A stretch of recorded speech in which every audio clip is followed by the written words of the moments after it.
Hi, I'd like to talk today about atheism and science, or religion and science. Can one be religious and be a scientist?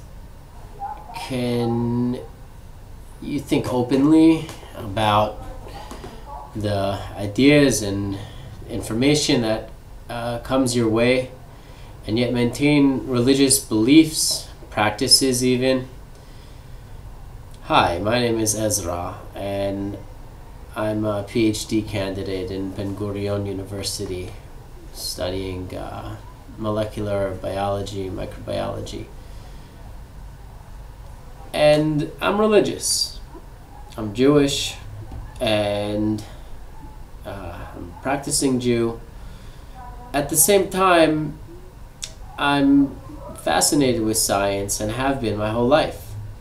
And I chose this path because it appealed to me, because I believe science reveals truths about the world, and I seek the truth, and it's fascinating, and so forth.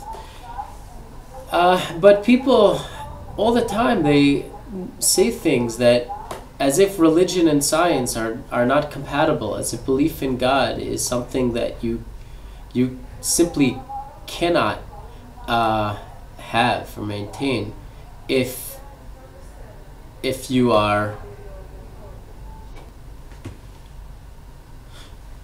that belief in God is something that you just simply cannot have if you are open thinker and a scientist and so forth. And I believe that's not true. There are great scientists who believe in God. Anybody who tells you otherwise is simply lying to you. There are different forms of belief in God, and I can speak from my perspective, which is that of a Jew, and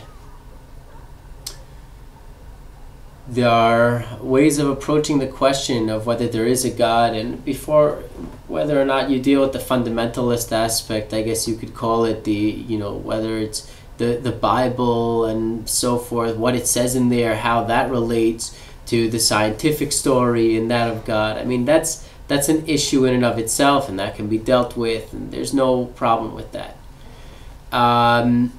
But the basic idea, can there be a God, or is there a God?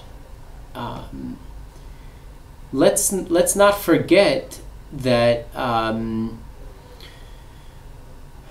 the methods of ascertaining truth are many, and I'm not talking about relative truth. I'm not talking about, what's true for him is not true for me. I'm not speaking of this. I'm speaking of actually determining for yourself, and in essence defining an objective reality as well, of whether something is true or not. There are many ways of approaching it. Now, for instance, to determine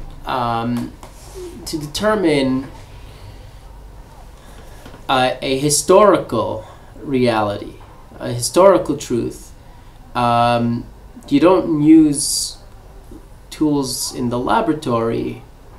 Of course they can help, such that if you have an archaeology to with which to base it on and so on, but listening to stories and examining the past, piecing the puzzle together, does not always involve scientific instruments. As such, one should be open-minded when coming to the question of whether there is a God, and allowing themselves to explore this question through various avenues, not just the laboratory. And I say this because the Bible itself, the only proof that the Bible even gives of whether there is a God or not doesn't rely on something scientific or something like this. What it says is, go look around, ask around, and see if anybody else is trying to give you a story like this, that God took one nation from another nation and appeared to all of them and handed them this set of instructions and so forth. That's what it says, and I don't want to digress too far into my particular beliefs on religion itself and Judaism, but I do want to say that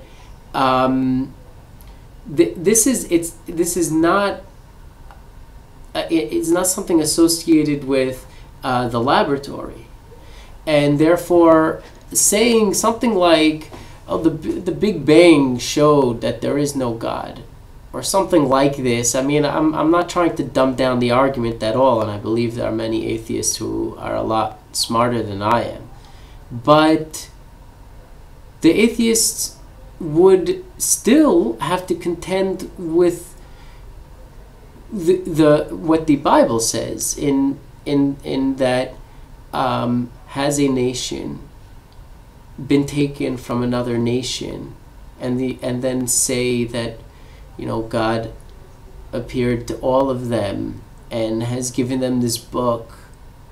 It's something different. You cannot mix the two, and therefore you can, as a matter of fact, believe in both of them because they're not arguing with each other.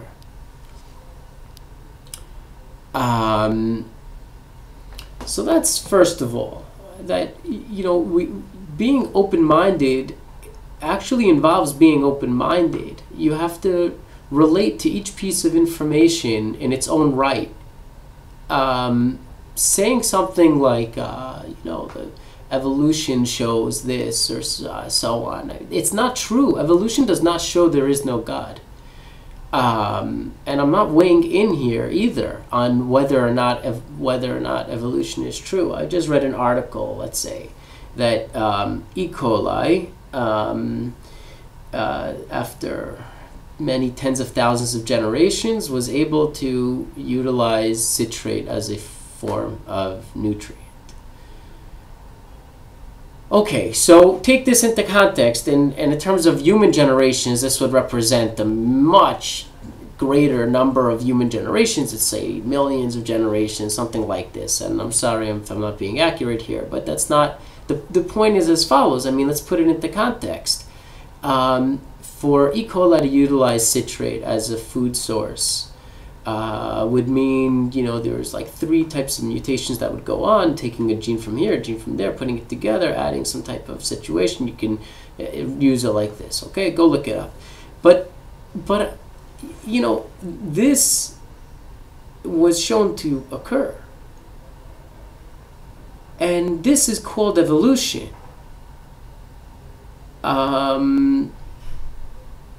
It's a proof, you could say, and I mean, just think about that for a minute. I mean, and again, I'm not weighing in on it. I'm just being open-minded, that if I want to relate this to whether or not God took the Jews out of Egypt, that's a very different idea, and it's just an entirely different field of information. Just don't mix the two up. Okay, I believe E. coli utilized citrate after 30,000 generations. It's not the same. Okay, maybe I'll have more about this type of topic later. Be well.